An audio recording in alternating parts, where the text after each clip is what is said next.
Sebelumnya ini PPT-nya udah terlihat belum ya? Sudah, Mbak. Oh ya. Assalamualaikum warahmatullahi wabarakatuh. Waalaikumsalam warahmatullahi wabarakatuh. Waalaikumsalam warahmatullahi wabarakatuh. Kami dari kelompok 5 akan membawakan presentasi mengenai brand equity. Sebelumnya, perkenalkan anggota kelompok kami. Yang pertama ada Maulana Ali Akbar, Alvan Rois Setiawan, Afur Stadiah, Inayah Nadira, dan Filiana Nanda Ilahi. Untuk yang pertama akan disampaikan oleh Mbak Aversta. Baik, untuk Mbak Aversta dipersilahkan.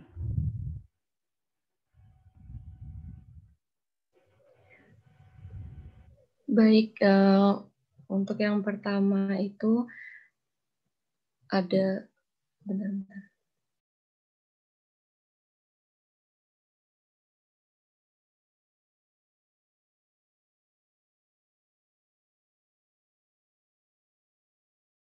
Dengan judul The Impact of Brand Concept on Brand Equity. Nah, di sini merek merupakan nama, istilah, tanda, simbol, desain untuk mengidentifikasi barang dan jasa dari suatu penjual atau sekelompok penjual. Merek juga sebagai alat pembeda barang dari produsen tertentu. Peneliti dalam jurnal ini mengatakan bahwa kesuksesan jangka panjang suatu merek bergantung pada pemilihan konsep merek sebelum memasuki pasar. Secara konsep, merek terdiri dari merek estetik, ada merek fungsional, dan simbolik yang masing-masing konstruksinya itu berbeda-beda. Kemudian dapat dijabarkan seperti yang pertama tadi, ada merek estetik itu dirancang untuk memenuhi kebutuhan konsumen untuk kesenangan indrawi. Kemudian yang kedua ada merek fungsional, menekankan kinerja produk secara fungsional dalam menjalankan fungsinya dalam kehidupan sehari-hari seorang konsumen. Kemudian ada yang terakhir, merek simbolik, membantu mengekspresikan atau membedakan pelanggan dari orang lain sesuai citra yang ingin ditunjukkan. Kemudian selanjutnya ada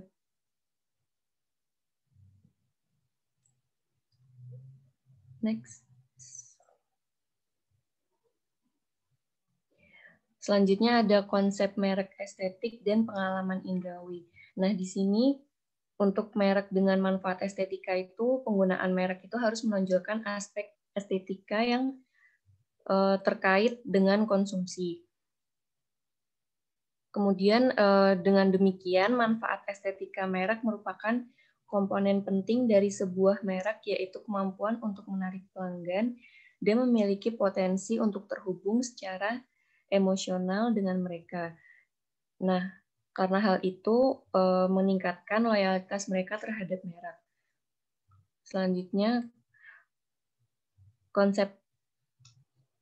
Selanjutnya ada konsep merek fungsional dan komitmen pelanggan. Merek fungsional berpotensi untuk mengkomunikasikan dan memperkuat merek untuk membantu pelanggan dalam kehidupan sehari-hari. Dengan demikian, dapat memperkuat hubungan antara pelanggan dengan merek. Kepuasan dengan merek fungsional tampaknya berfungsi sebagai penentu utama komitmen pelanggan, konsisten dengan konsep manajemen merek. Komitmen telah didefinisikan sebagai keinginan untuk mempertahankan pelanggan dengan merek.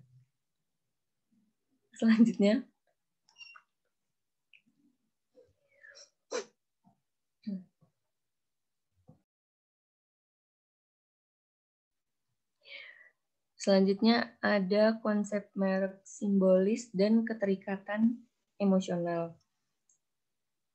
Dalam hal ini, konsumen dapat dihubungkan dengan suatu merek karena itu mewakili siapa mereka.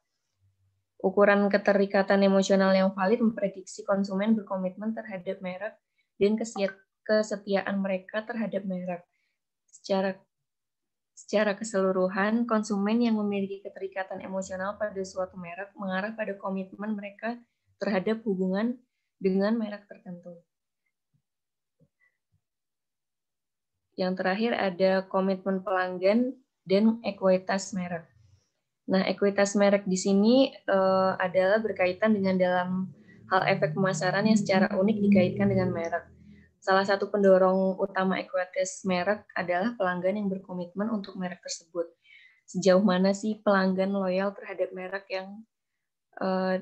dan hal itu dapat mempengaruhi stabilitas dan pertumbuhan pendapatan serta profit seiring waktu, berfungsi untuk melindungi perusahaan juga dari ancaman kompetitif.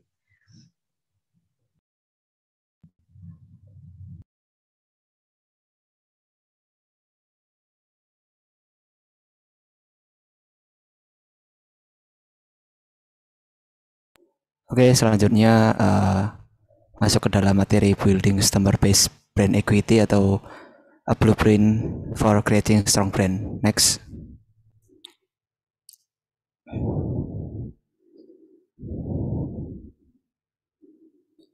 Dalam membangun merek yang kuat adalah tujuan banyak organisasi. Di sini membangun merek yang kuat dengan ekuitas yang signifikan dipandang memberikan sejumlah kemungkinan manfaat bagi perusahaan, termasuk loyalitas pelanggan yang lebih besar dan kerentanan yang lebih sedikit terhadap pemasaran, kompetitif, tindakan, dan krisis pemasaran.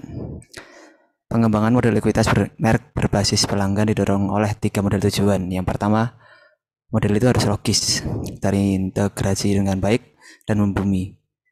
Model ini diperlukan untuk mencerminkan pemikiran mutakhir tentang branding dari seorang akademisian sudut pandang industri. Kedua, model harus berserbaguna dan dapat diterapkan sebagai kemungkinan jenis merek dan pengaturan industri, seperti aplikasi yang lebih beragam. Branding terus bermuncul untuk produk, layanan, organisasi, orang, tempat, dan seterusnya. Model ini juga harus memiliki relevansi yang sangat luas. Dan model yang ketiga, yakni model itu harus menjadi komprehensif dengan cukup luas untuk mencakup topik pencitraan merek yang penting sebagai serta ke dalam yang cukup untuk memberikan wawasan dan pedoman yang berguna. Next.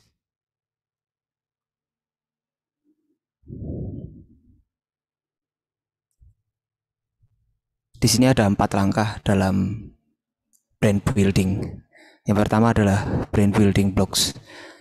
Dalam menerapkan 4 langkah untuk menciptakan identitas merek yang tepat, makna merek, terus tanggapan merek, dan hubungan merek adalah proses yang sangatlah rumit dan sulit. Untuk menyediakan hal yang dapat melakukan 4 langkah tersebut, ada baiknya menggunakan brand building blocks. Dalam hal ini dapat ditambahkan sebagai piramida merek, menciptakan ekuitas merek yang signifikan, melibatkan pencapaian puncak piramida dan hanya akan terjadi jika blok pembangunan merek yang tepat sudah ada. Terhadap brand identity, pentingnya dalam mencapai identitas merek yang tepat, di mana itu melibatkan penciptaan arti tentang merek. Pentingnya merek berkaitan dengan aspek kesadaran pelanggan terhadap merek. Seberapa mudah dan sering merek tersebut muncul dalam berbagai situasi atau keadaan. Dan yang ketiga adalah key criteria of brand identity. Merek yang sangat menonjol adalah merek yang memiliki kesadaran merek yang dalam dan luas, sehingga pelanggan selalu pembelian yang cukup serta memikirkan merek dalam berbagai pengaturan di mana merek tersebut dapat digunakan atau dikonsumsi. Terus yang keempat adalah brand meaning, arti penting merek. Dalam langkah pertama yang penting adalah membangun ekuitas merek. Makna merek sendiri ada 2 kategori. Yang pertama adalah asosiasi merek yang ada di benak pelanggan, yang kedua adalah terkait kinerja dan citra dengan sekumpulan subkategori tertentu di dalamnya. Next.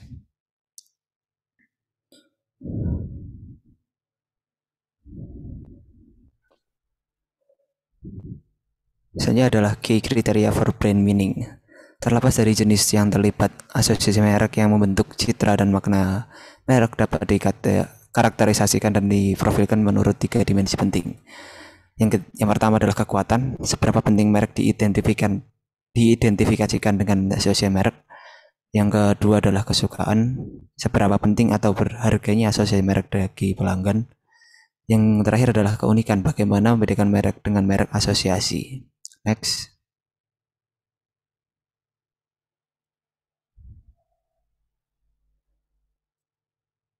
Brand response.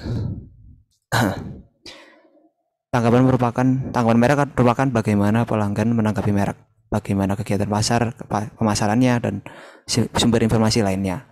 Dalam menciptakan merek yang kuat, ada 4 jenis penilaian merek yang sangat penting untuk kepentingan yang meningkat.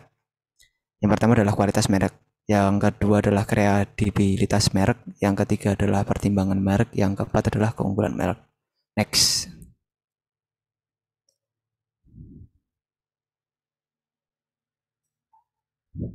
Perasaan merek adalah tanggapan dan reaksi emosional pelanggan sehubungan dengan merek. Dalam hal ini dapat bersifat ringan atau intens, positif atau negatif. Ada 6 jenis perasaan dalam membangun merek yang penting. Next.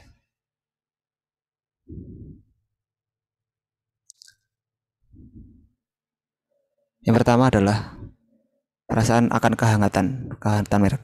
Kehangatan mengacu pada jenis perasaan yang menyenangkan. Terus yang kedua adalah kesenangan. Kesenangan merupakan jenis perasaan yang ceria.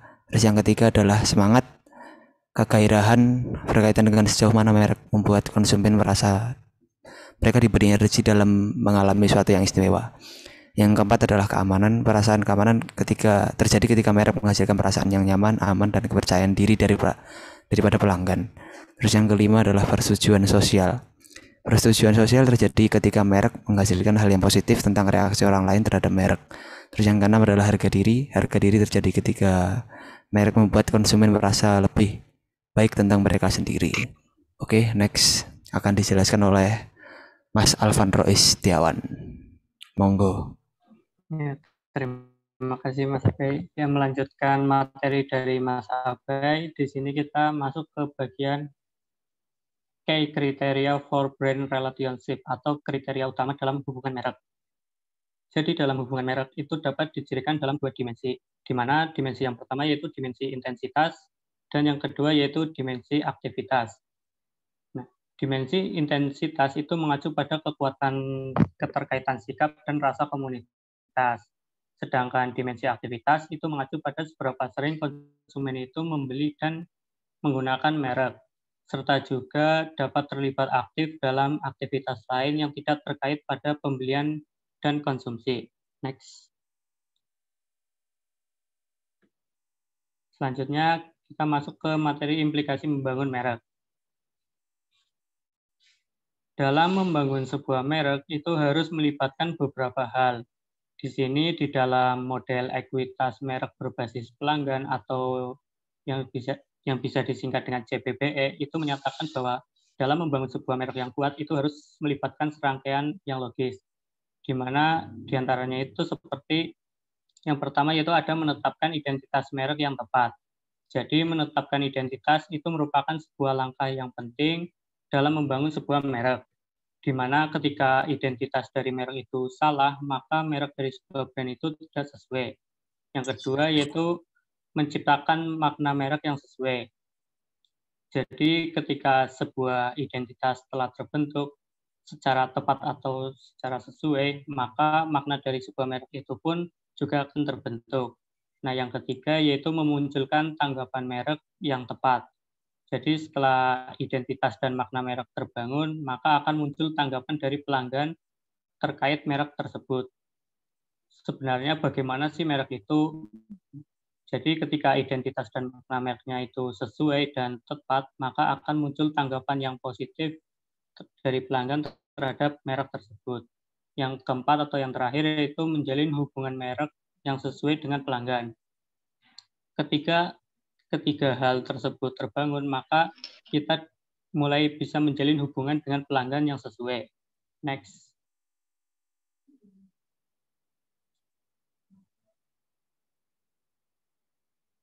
Nah, selanjutnya berdasarkan model ini, membangun merek yang kuat itu melibatkan beberapa hal seperti membangun kesadaran merek yang luas dan dalam. Yang kedua, menciptakan asosiasi merek yang kuat, menguntungkan dan unik, memunculkan tanggapan merek yang positif dan dapat diakses.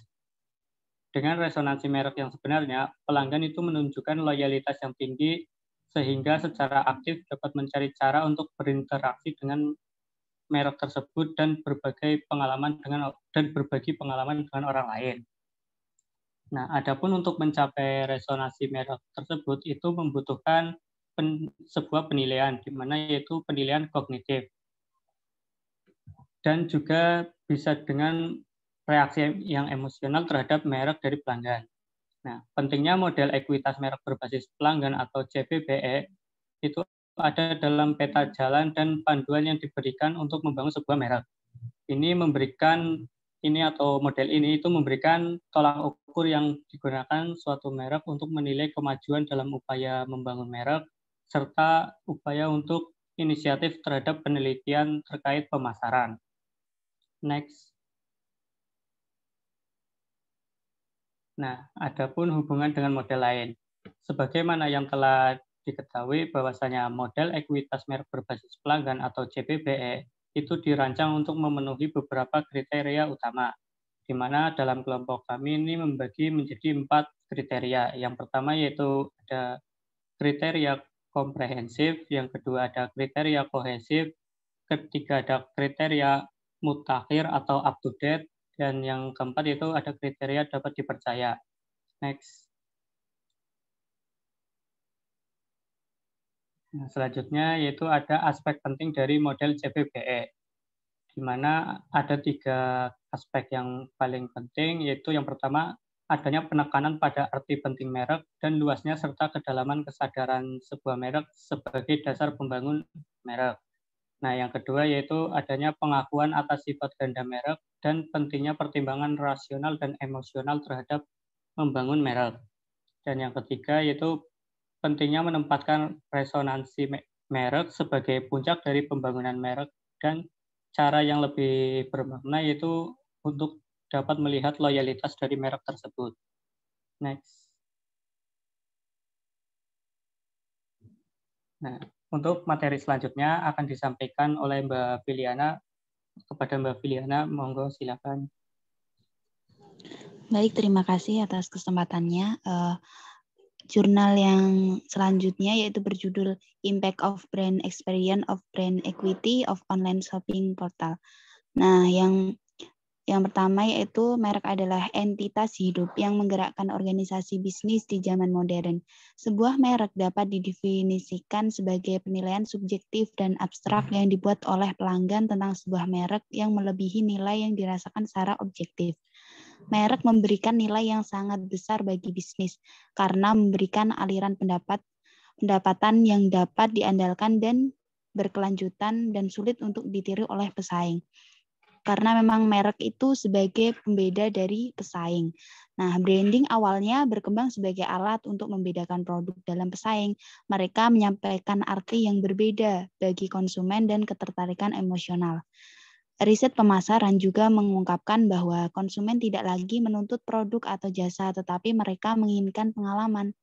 Merek di zaman sekarang adalah pemasaran untuk memperkuat dan memberikan dukungan pelengkap bagi aktivitas pemasaran dan untuk membedakan dari pesaing. Selanjutnya,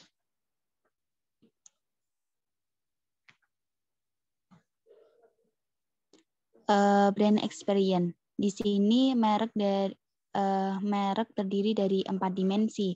Yang pertama yaitu sensorik, pengalaman sensorik, kedua pengalaman efektif, ketiga pengalaman intelektual, dan keempat pengalaman perilaku.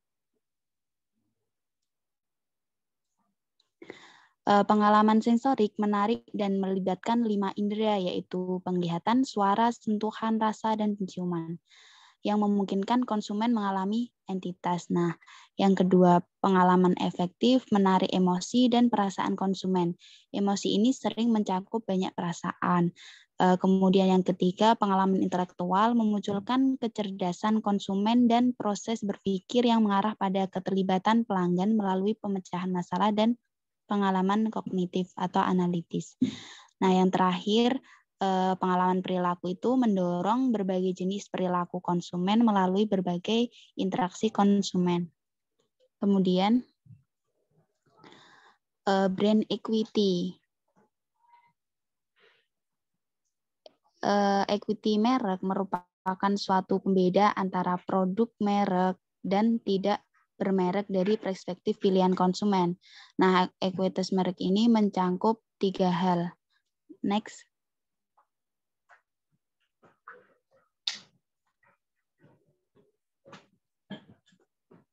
Yang pertama, kesadaran merek merupakan elemen penting dari ekuitas merek sebagai kemungkinan bahwa konsumen dapat membedakan dan mengingat bahwa suatu merek berkaitan dengan kelas merek tertentu. Yang kedua, kualitas yang dirasakan. Nah, di sini adalah perspektif tak terwujud konsumen yang dikaitkan dengan kualitas atau keunggulan produk. Yang terakhir, terkait loyalitas merek, yang mana didefinisikan sebagai kecenderungan untuk setia terhadap suatu merek yang ditunjukkan oleh niat konsumen untuk membeli merek tersebut sebagai pilihan utama. Next. Kemudian brand experience dan brand awareness. Nah, interaksi pelanggan dengan perusahaan yang dipersonalisasi dalam layanan menghasilkan pengalaman positif yang membentuk keyakinan kuat yang pada gilirannya mempengaruhi kesadaran merek secara positif. Pengalaman langsung seorang pelanggan dengan suatu merek membantu pelanggan dalam mengingat suatu merek. Intinya merek itu sebagai pembeda dari pesaing, bagaimana merek itu bisa melekat di hati para konsumen gitu. Next. Brand experience and brand association. Pengalaman langsung merupakan peran penting dalam membentuk asosiasi dalam memori pelanggan, dalam hal ini yaitu manfaat merek dan atribut. Asosiasi merek yang kuat adalah hasil dari pengalaman pelanggan, tambahan atau kontak dengan komunikasi merek. Pengalaman layanan yang positif memungkinkan asosiasi yang kuat yang menghasilkan diferensiasi merek. Next. Brand experience and quality. Pengalaman pelanggan dengan suatu produk mempengaruhi evaluasi kualitas secara keseluruhan. Persepsi kualitas merek disebabkan oleh konsekuensi atribut berwujud yang terkait dengan produk yang didorong oleh kriteria secara kognitif.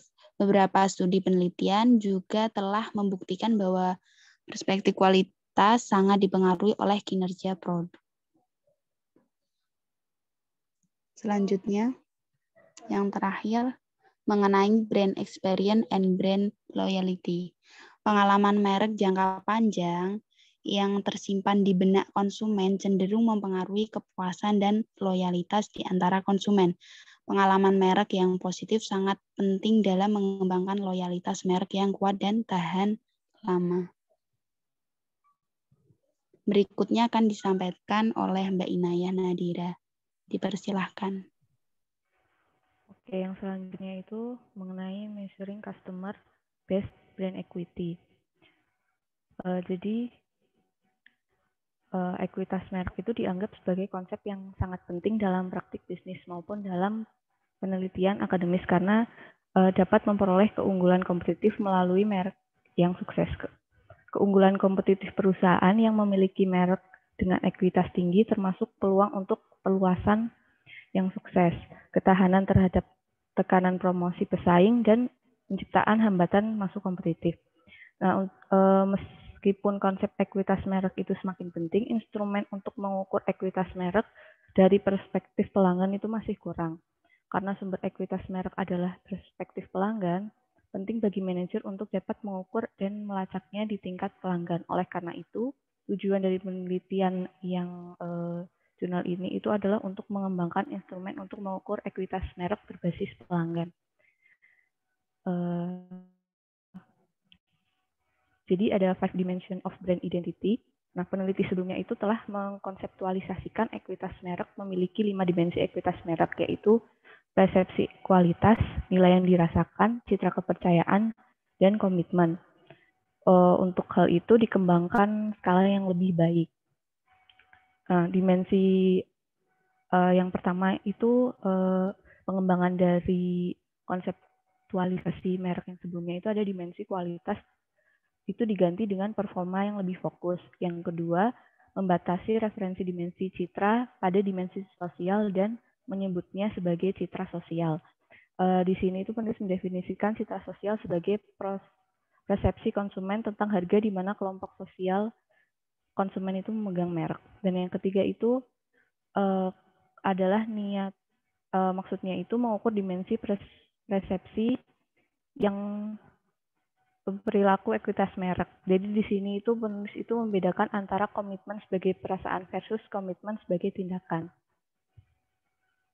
Selanjutnya ada definisi nilai. Definisi nilai ini sebagai utilitas merek yang dirasakan relatif terhadap biayanya dan dinilai oleh konsumen berdasarkan pertimbangan simultan tentang apa yang diterima dan apa yang diserahkan untuk menerimanya. Jadi harga atau nilai itu dimasukkan karena pilihan konsumen atas suatu merek bergantung pada keseimbangan yang dirasakan antara suatu produk dan keunggulannya.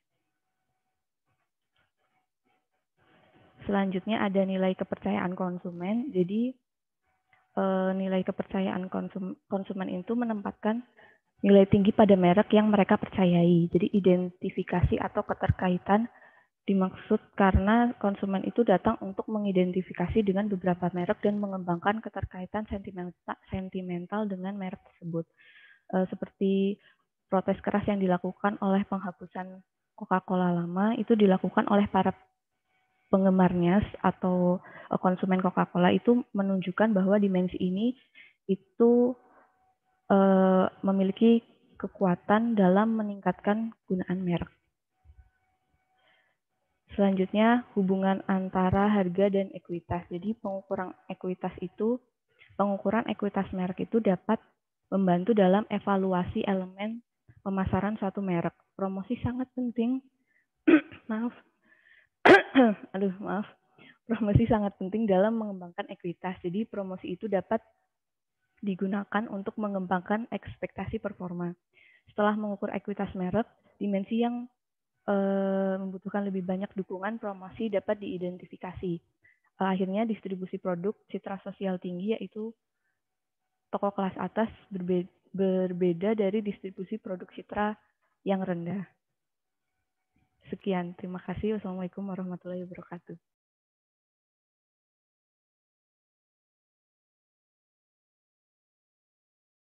Waalaikumsalam warahmatullahi wabarakatuh.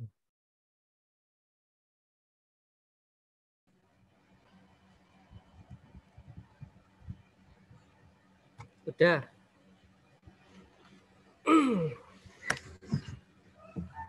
Dia mau didiskusikan nggak? Paling nggak ada ya. Biasanya nggak ada sih soalnya. Kayaknya sih belum ada, Pak. Iya, biasa ya. Kayaknya sih belum ada, Pak. Kayaknya sih belum ada yang ditanyakan gitu. Udah terbiasa. Langsung aja lah. Udah dijelaskan tadi ya. Semoga mendengarkan juga nggak apa-apa sih sebenarnya. Di hari ini bahas tentang brand ya, ekuitas merek. Nah, brand itu apa sih? Nah, pertanyaan berikutnya, merek apa saja yang menurut Anda itu loyal ya? Jadi Anda loyal itu pada merek apa aja? Ini menurut pengertiannya nggak terlalu beda jauh dari tadi yang dijelaskan kelompok sebelumnya.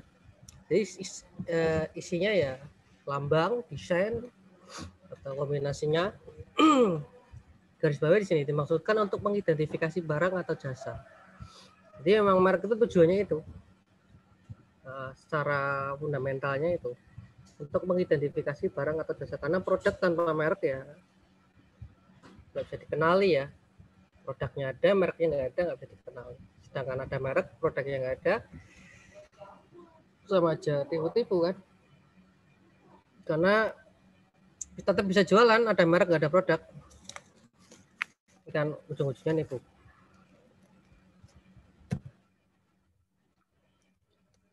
Oke. Brand apa saja yang Anda ketahui? Banyak ya gambarnya ya.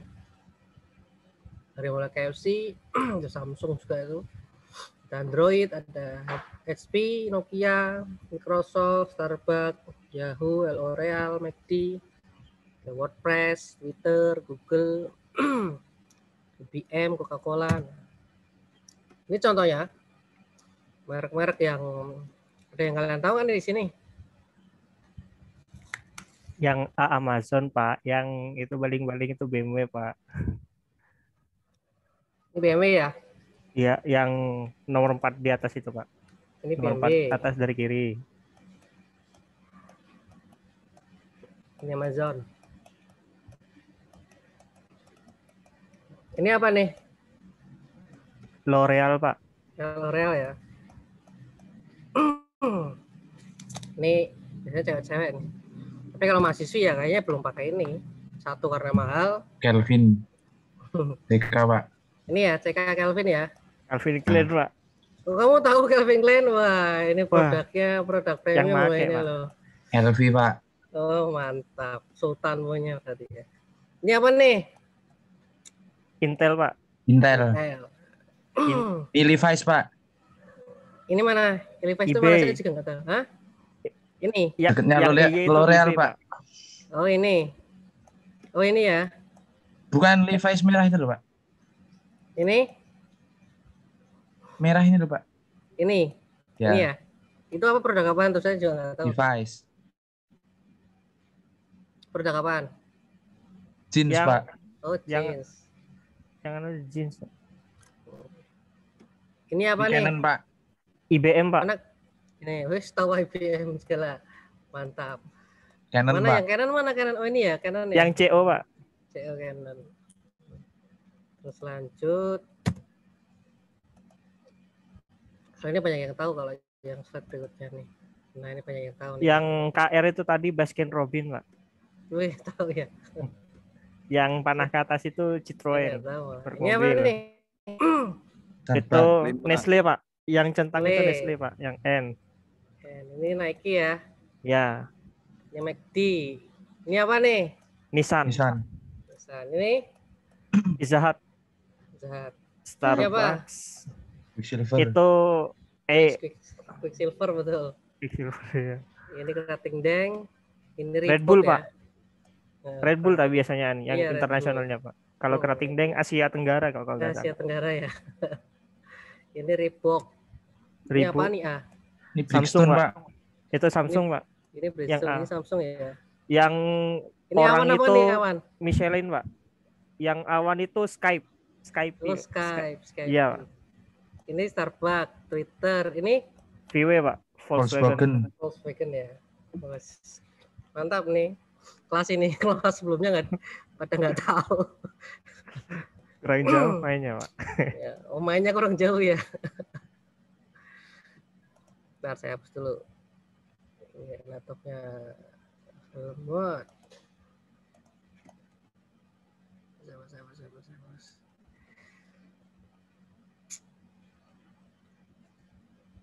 Nah, ini contoh-contoh brand ya.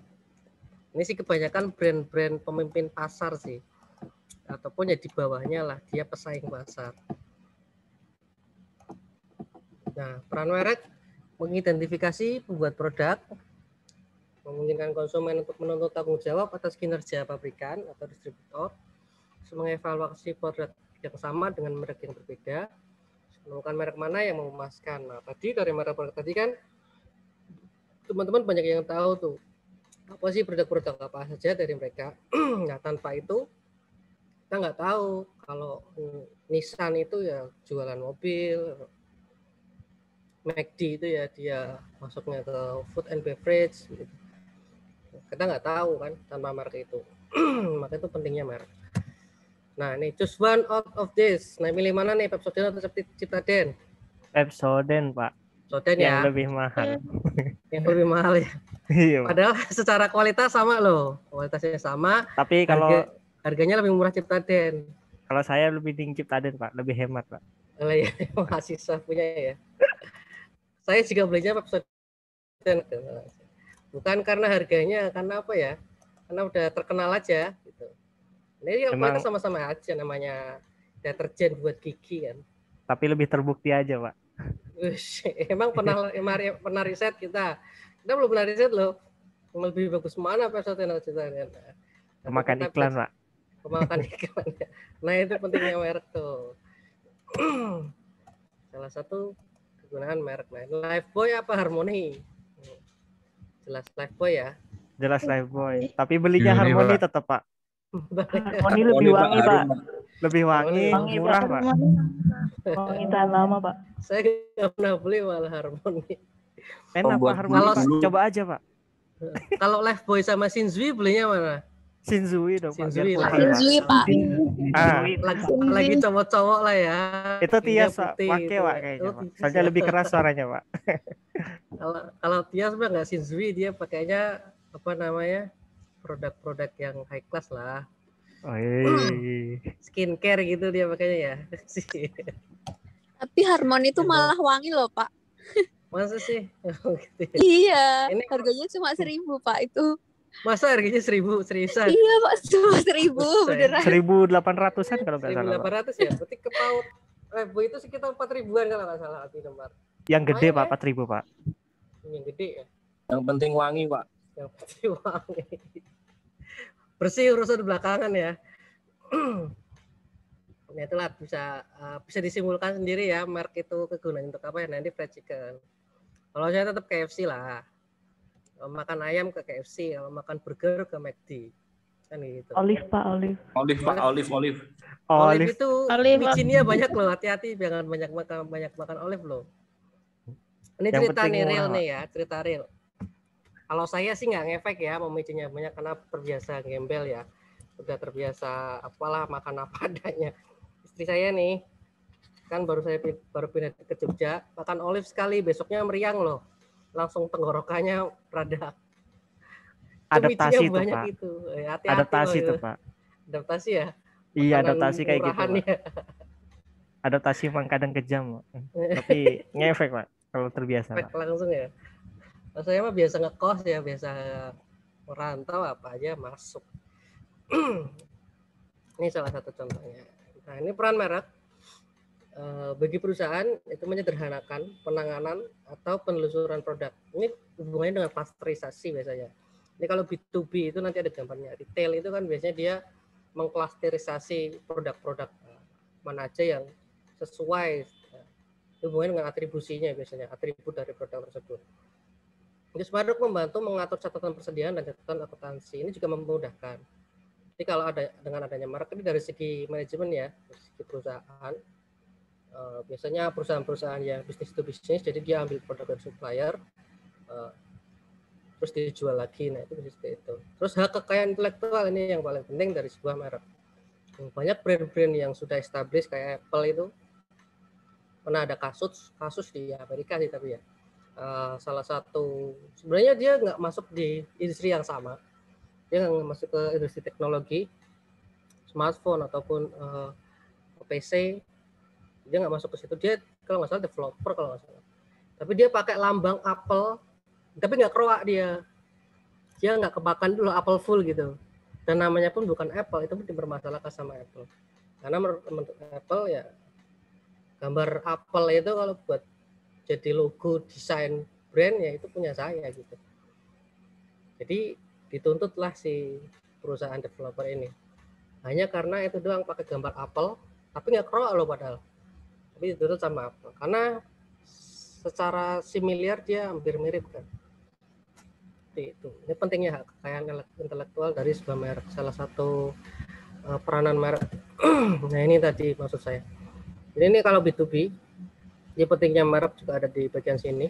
Jadi bisa diklasterisasi obat-obatan, misalnya tadi sabun. Kalau Indomaret itu kan dia mengklasterisasi ya untuk mempermudah kita menemukan apa sih yang kita butuhkan gitu. Terus loyalitas merek tadi sudah dijelaskan sebagai sama kelompok sebelumnya. Jadi loyalitas menyebabkan harga lebih tinggi. Saya garis bawah yang paling terakhir aja. Jadi loyalitas menyebabkan harga lebih tinggi 20% sampai 25% lebih tinggi daripada merek pesaing. Nah ini yang membedakan tadi.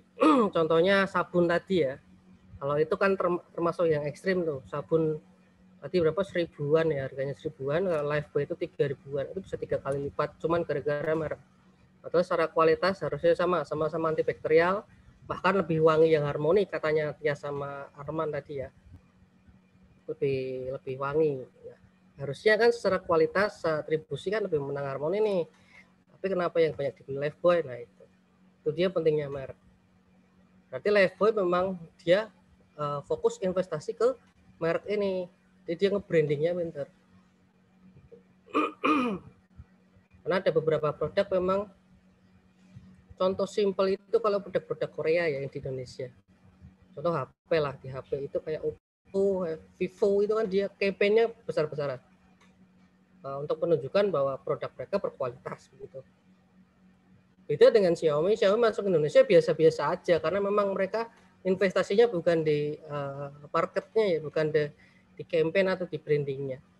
Dia memang fokusnya ke marginnya itu, jadi harganya murah, kualitasnya bersaing kalau Xiaomi.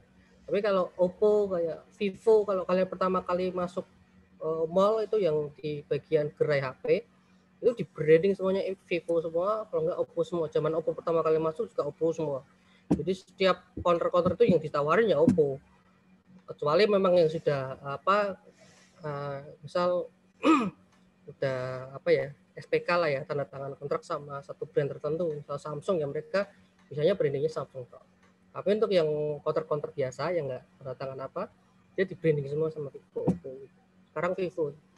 Dulu Oppo, setelah Oppo udah mulai dikenal, campaign udah jalan lanjut.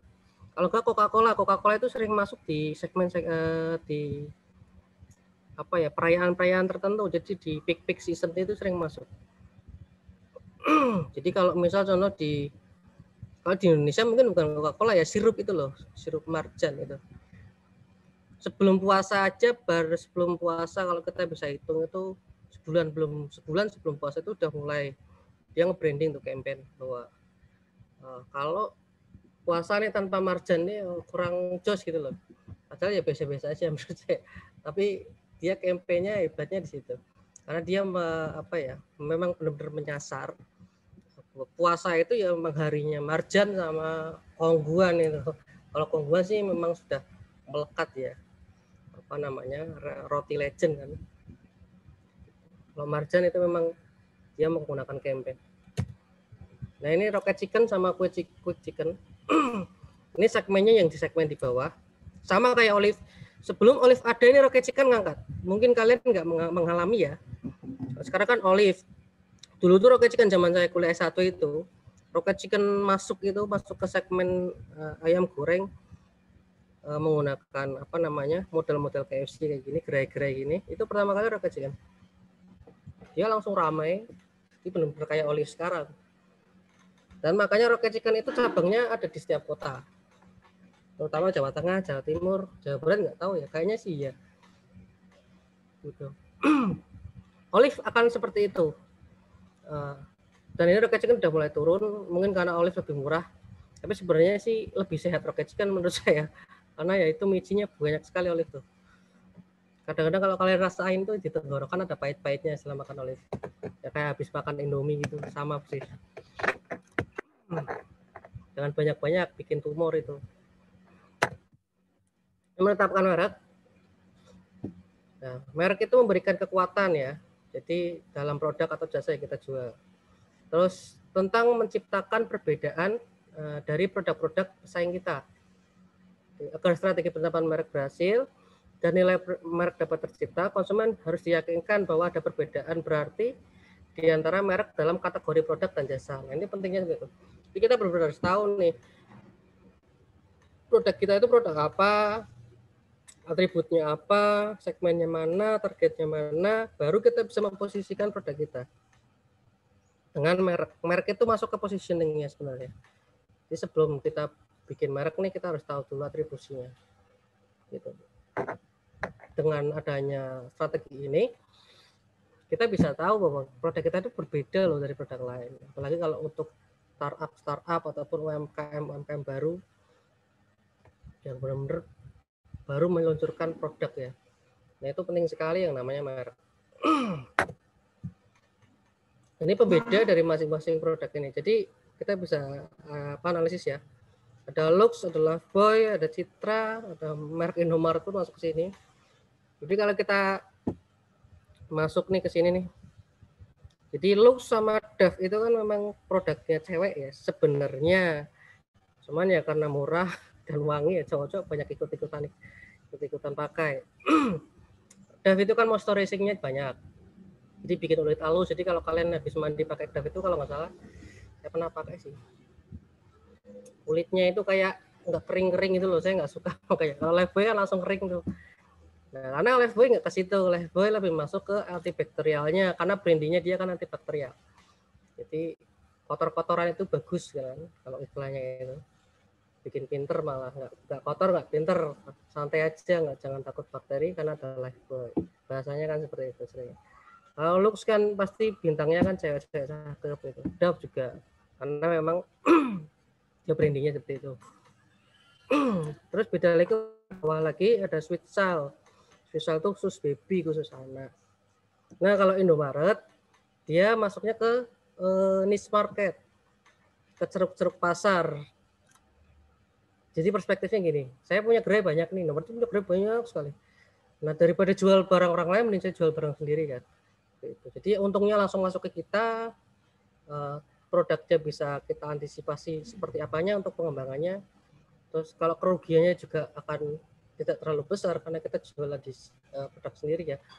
Dan itu kan dia nggak bikin sendiri, pakai distributor. Ada suppliernya, bukan distributor, ada suppliernya tersendiri. Biore juga sama. Nah Biore ini menggunakan dia punya banyak segmen. Dia ada khusus untuk wanita, khusus untuk laki-laki, karena memang Biore setahu saya awal itu khusus laki-laki, for men. Ini kunci perbedaan merek, ada di manfaat, inovasinya, terus sarana yang tidak berhubungan dengan produk. Misal channel Gucci, channel ya, ini channel bukan channel, sorry. Channel Gucci atau Louis Vuitton ini menjadi pemimpin dalam kategori mereka dengan memahami motivasi dan keinginan konsumen serta menciptakan citra yang relevan dan menarik. Nah ini berbeda lagi ketika kita berbicara tentang produk-produk apa namanya, premium ya, high class product. Jadi seperti itu.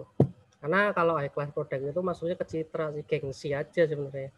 Ini kualitas produknya biasa-biasa aja. Cuman kualitas produknya biasa aja, kasih emas satu aja di bagian tasnya kan tidak jadi ngangkat secara citra begitu. Atau menggunakan dia branding hanya bikin tas di desainer tertentu 10 di dunia begitu. Cuman jadi dia limited edition, itu bisa mengangkat citra dari satu produk yang kita buat. Ini Google sama Yahoo ya udah kalah salah satunya. Jadi mendefinisikan ekuitas merek tadi udah dijelaskan, nggak usah saya jelaskan kembali. Nah ini juga udah jelaskan ya, brand equity itu ada 5, ada brand awareness, ada perceived quality, ada brand loyalty, ada brand identity, ada brand association. Jadi ini juga dijelaskan. Brand awareness itu ada tingkatannya. Dari mulai unaware of brand, ada brand recognition, ada brand recall, ada top of mind. Kalau kita merujuk paling yang tinggi kan top of mind. Top of mind itu simpelnya gini. Orang Jawa Tengah, ini orang Jawa Tengah ya. Biasanya kalau nyebut motor itu Honda. Simpel gitu. Kalau Semarang, Klaten itu orang-orang Klaten, Solo, Madura juga Pak. Madura juga ya. Iya Pak. Nah kalau nyebut motor Honda, nggak mau Honda, padahal sih digawe Yamaha gitu. Oh enggak, kalau di yang nasional ya air mineral, aqua semua. Mau mereknya Fit, mau mereknya apa, enggak jelas nyebutnya aqua. Mas beli aqua, padahal yang di bawah Fit gitu. Itu salah satu top of mind. Kalau unaware of brand yang paling rendah itu enggak terkenal biasanya. Contohnya kalau produk tadi sabun itu ada yang namanya Imperial Leather itu ya. Kita kan dia udah masukkan, kalau nggak salah ada iklannya di TV tetap. Cuman kita ya tetap aja nggak pakai karena nggak masuk, itu namanya unaware of brand. Brand recognition dia naik tingkatannya sedikit dari unaware of brand. Jadi dia sudah usaha lah, sudah usaha dalam segi advertisingnya. Tapi tetap nggak masuk ke konsumennya. Kenapa? Biasanya atribusinya nggak cocok. Contohnya produk-produk Eropa, kalau mobil itu ya, BM itu ya produknya top sekali itu kalau di dunia. Tapi di Indonesia masuk enggak. Cuman dihargai aja, rekognisi itu dihargai. Jadi cuman barangnya dihargai aja bahwa oh ini BM itu produk premium. Padahal yang enggak premium kalau di dunia. BMB itu kan sporty ya. Dia mengandalkan sportivitas. Jadi yang dijual itu bentuknya bagus, kualitas. Jadi kualitas interiornya bagus, terus body luarnya juga sporty, dia kan jual. Padahal nggak premium, produknya bukan produk premium. Itu brand recognition. Contoh Ford itu di luar ngangkat sekali di barat, di Eropa, di Amerika. Cuman di Indonesia itu nggak sampai bangkrut kan, tutup pabriknya. Terus brand recall, naik lagi brand recall. Brand recall ini pesaing dari top of mind. Biasanya dia ada sejajar sama dengan pemimpin pasar. Cuman secara merek dia nggak melekat sampai keingatan konsumen. Contohnya tadi Honda sama Yamaha. Itu secara penjualan sama, hampir sama. Tetap menang Honda, tapi dia tetap profitnya tinggi. Yamaha itu. Zaman saya di Adira itu perbandingannya ya di Semarang aja ya. Saya marketing Honda itu bisa jualan per bulan per orang itu sekitar 35 sampai 45 motor. Sedangkan Yamaha ya sama 30 juga, cuman paling ya 30, 35 nggak sampai ke 50 gitu. Jadi nggak sampai dia melebihi target. Paling melebihi target, misal target 35 ya dia ke jualan 37, 36 atau 35 ngepres. Kalau Honda dia bisa lebih. Berarti secara merek oke. Cuman tetap nggak masuk lah ke alam bawah sadar. Main itu kan alam bawah sadar konsumen ya. Secara nggak sadar kita sebut Honda. Kalau nggak angkot itu kalau di Semarang itu sebutannya Daihatsu. Naik Daihatsu sana ya, Daihatsu kata angkot. Nah, emang mereknya awal itu kan memang Daihatsu Colt itu loh, mereknya COT. Kalau di Pekalongan tempat saya ya sebutannya Col. Padahal itu kan merek mobilnya kan Daihatsu COLT itu Colt. Sebutannya Col. Nah itu top of mind namanya. Jadi sudah masuk ke alam bawah sadar.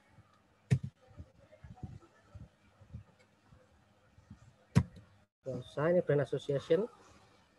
Asosiasi itu biasanya merujuk kepada atribusi atau karakteristik produk. Contohnya Pepsodent whitening dengan pasta gigi untuk memutihkan gigi. Pepsodent itu asosiasinya untuk memutihkan gigi. Kalau Sensodyne itu untuk gigi-gigi sensitif. Makanya Sensodyne dia mengeluarkan produk khusus untuk menyaingi Pepsodent. Karena kalau dia tetap masuk ke lini atribusi yang sama, dia nggak laku. Persaingannya susah. Makanya Sensodyne itu dia masuk ke niche marketnya, ceruk pasarnya. Ceruk pasarnya apa? Gigi-gigi sensitif. Nah gitu. Kerennya Sensodyne. Makanya secara penjualan Sensodyne naik angkat. Nah, kalian lihat googling aja. Sensodyne itu laku atau enggak gitu. Secara pasar dia laku karena dia pintarnya gitu. Kalau enggak contoh lain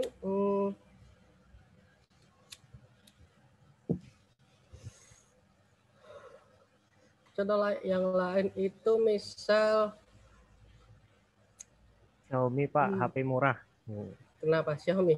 Xiaomi itu dia nggak masuk pasar dia.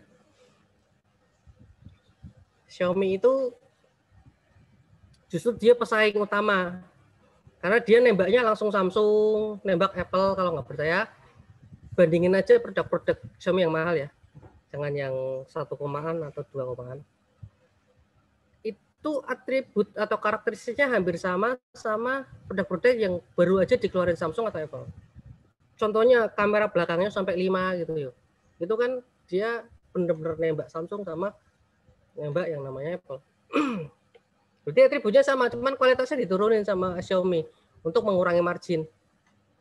Untuk mengurangi cost. Jadi tetap ada marginnya, walaupun tipis. Tapi dia main cash flow kan jualannya banyak yang penting. Begitu, beda. Kalau Apple itu Pak masuk nggak Pak? Kayak kan biasanya orang pakai iPhone, wah kaya nih, gitu Pak. Kaya itu sebenarnya di sini aja sih. Itu perspektif di Indonesia aja sebenarnya. Tapi kalau di setahu saya ya di Jepang, sama-sama di Asia, di Jepang, di Korea, justru Apple itu ya sama kayak Samsung. Kalau di Jepang kan ada Motorola, sama aja mereka. Jadi hanya Apple itu dia, nah itu termasuk masuk ke sini brand association. Karena atribusi Apple itu dia beda. Ini kalau kita bahas bukan HP ya, saya nggak pernah pakai HP Apple, jadi nggak bisa menjelaskan. karena aksesibilitasnya susah sih menurut saya Apple. Kalau di laptop itu kan iOS-nya kan beda tuh Apple. Nah, dia nggak pakai Android kalau nggak salah ya. Oh itu HP ya. Kalau Apple Mac OS Pak. Nah Mac itu kan beda. Jadi dia nggak pakai Windows kalau nggak salah. Dia nggak pakai ya gratisan. Dia punya sistem operasi sendiri. Nah itu dia mengandalkan atribusi yang khusus atau karakteristik produknya dia khusus Apple itu. Ini brand association-nya seperti itu. Ini praktik brand association. Teboto Sosro itu kan segmentasinya memang menengah ke bawah ya. Jadi yang apapun makanannya minumnya Teboto Sosro, brandingnya kan seperti itu. Aqua dia penguasa di air mineral.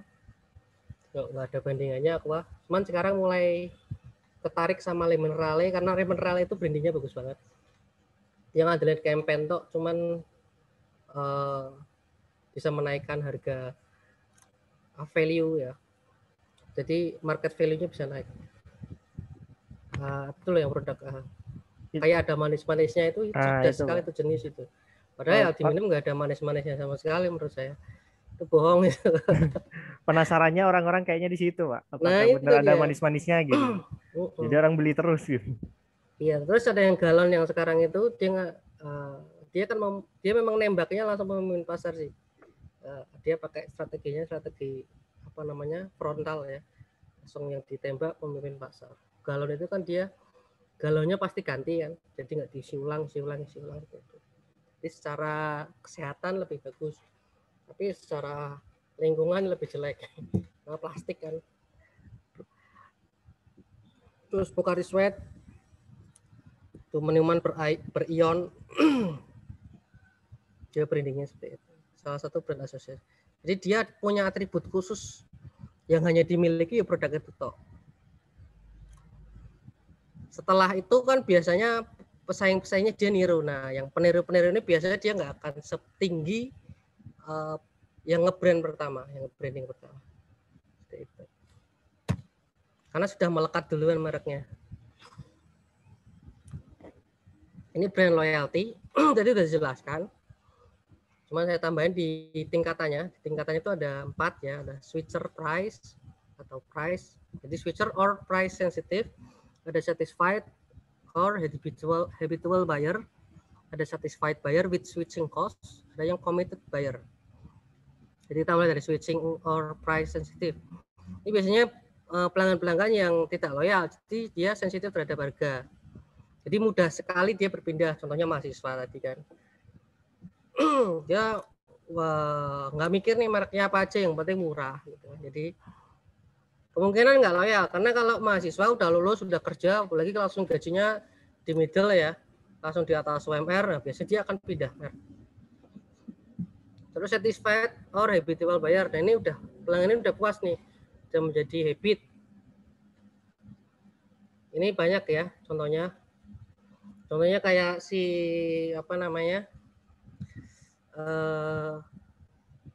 KFC tadi, KFC. Secara harga dia tinggi, tapi karena dia sudah puas dengan rasanya, karena menurut saya memang paling enak KFC memang. Dia sudah menjadi habitual buyer, jadi habit aja udah, kebiasaan aja beli situ.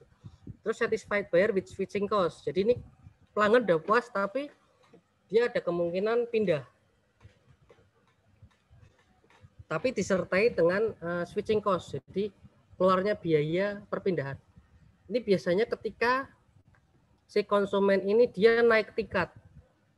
Nah, biasanya kan ini contoh ketika kalian sekarang kan menggunakan motor nih. Motor kan. Motor itu kan tetap ada harganya ya. Misal kalian bisa beli, kalau belum bisa ya. Misal dari orang tua motor apa aja lah. Itu kalian udah puas nih. Motor kan udah puas nih, bisa tetap kemana aja, tetap bisa jeng-jeng gitu kan. Tapi ketika kalian naik tingkat, kalian sudah bekerja, punya penghasilan sendiri, kalian bisa mulai naik lagi. Lagi dari dulunya Matic, mungkin saya pengen beli NMAX. Woi. Gitu. Jadi saya beli NMAX atau naik lagi ke mobil gitu. Mobilnya mobil Korea dulu, Kia dulu atau mobil second dulu. Jadi meningkat seperti itu. Padahal secara behavioral itu secara perilaku dia sudah terpuaskan. Gitu. Terus yang terakhir itu committed buyer, ini pelanggan bangga terhadap produk dan merekomendasikannya. Ini yang paling tinggi ya. Jadi setelah loyalitas itu ada yang namanya loyalitas dibagi dua, ada attitudinal sama behavioral. Nah, yang paling tinggi itu behavioral sebenarnya.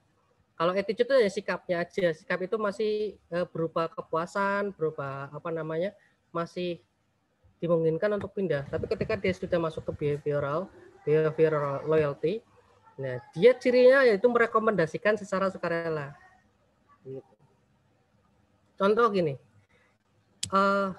secara religiusitas kalian tinggi ya, misal kalian Islamnya kuat banget nih. Nah, otomatis kan harusnya kalian kan pakai bank syariah.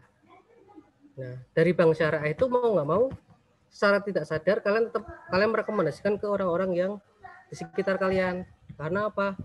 Ini penting bank syariah itu untuk kelangsungan kita ya sebagai Muslim, bahwa kalau bank konvensional itu kan lebih banyak haramnya daripada bank syariah, walaupun bank syariah belum secara kualitas belum baik. Tapi tetap kita rekomendasikan. Nah, ini pentingnya yang namanya committed buyer. Jadi pelanggan bangga nih, walaupun produknya nggak berkualitas. Bank syariah itu kalau kalian bandingkan dengan bank konvensional lebih berkualitas bank konvensional dari segi layanan, dari segi kemudahan, aksesibilitasnya itu jauh sekali menurut saya. Simpel cari ATM bank syariah itu lebih susah kalau daripada bank konvensional. Di desa ya, di kota-kota ya, di rural ya. Kalau bandingan rural sama urban itu. Kalau di Jogja bank syariahnya banyak, Semarang itu bank syariahnya banyak ATM-nya. Itu pun nggak sebanyak yang bank konvensional. Wih. Oke, Nang. Itu ada brand identity. Tadi udah jelasin juga. Ini perceived quality itu intinya persepsi pelanggan ketika dia sudah merasa perceive itu apa ya, yang dirasakan, pengorbanan yang dirasakan tentang kualitas. Jadi semakin tinggi potensi pelanggan untuk menggunakan produk ketika perceived quality, jadi kualitas yang dirasakan, karena namanya juga dirasakan ya, subjektivitas. Jadi setiap konsumen berbeda.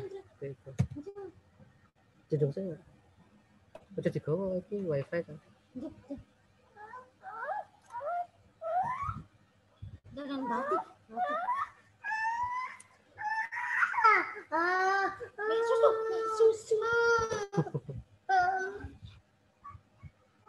Terus ini ekuitas merek berbasis pelanggan. Tadi juga udah dijelaskan. Jadi itu ya, merek itu diasosiasikan dengan kebutuhan dari apa yang diinginkan oleh pelanggan. Jadi kan ini kekuatan merek terletak pada apa yang dilihat, dibaca, didengar, dipelajari, sampai dengan yang dirasakan pelanggan tentang merek sepanjang waktu. Jadi asosiasinya itu ke pelanggan. Jadi bukan karena kita punya produk, terus kita bikin merek, enggak seperti itu. Jadi kita tangkap dulu keinginan pelanggan, baru kita bikin produk, baru bikin merek. Nah itu bedanya seperti itu, simpelnya. Kalau biasanya kan kita bikin produk nih, oh saya punya produk seperti ini. Produk seperti ini itu kita nggak riset dulu apa sih yang butuhkan pelanggan sebenarnya. Beda dengan ketika kita riset dulu, kira-kira produk apa sih dibutuhkan pelanggan hari ini, saat ini, di lokasi sekarang. Baru kita bikin produknya, baru bikin mereknya. Itu bedanya seperti itu. Ekuitas berbasis pelanggan sama dengan yang ekuitas merek yang tidak berbasis pelanggan. Ini tiga bahan kunci tentang ekuitas merek. Tadi udah dijelaskan, nggak perlu saya jelaskan lagi. Ini tantangannya, bahwa pelanggan memiliki jenis pengalaman yang tepat. Seperti itu tantangannya. Jadi kan ketika kita objektivitas untuk menangkap keinginan dan kebutuhan pelanggan itu kan susah ya. Nah makanya butuh yang namanya komplementer namanya. Jadi pelengkap dari atribusi merek. Contohnya seperti ini. Memberikan fasilitas test drive, food tester atau dummy handphone, atau sampel produk kamar pas. Kita jualan mobil nih. Kita kan nggak tahu nih mobil yang tepat untuk kita tahu, misalnya cluster list aja kita sudah tahu, kita udah riset. Tapi tetap kita butuh yang namanya feedback dari pelanggan. Nah, makanya diberikannya fasilitas extra. Seperti itu. Terus food tester juga, dummy handphone juga. Terus kayak kamar pas gitu, kalau kalian masuk mall itu gunanya kamar pas itu sebenarnya seperti itu, untuk komplementer. Jadi untuk memastikan bahwa atribusi produk itu sesuai dengan keinginan konsumen. Nah, ini contohnya kosmetik trial kit, saya juga nggak tahu ini contohnya. Ini model ekuitas merek. Tadi sudah dijelaskan ya.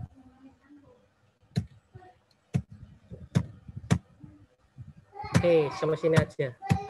Ini ada tugas tapi nggak usah dikerjakan, nggak usah. Sampai sini ada yang mau tanyakan nggak?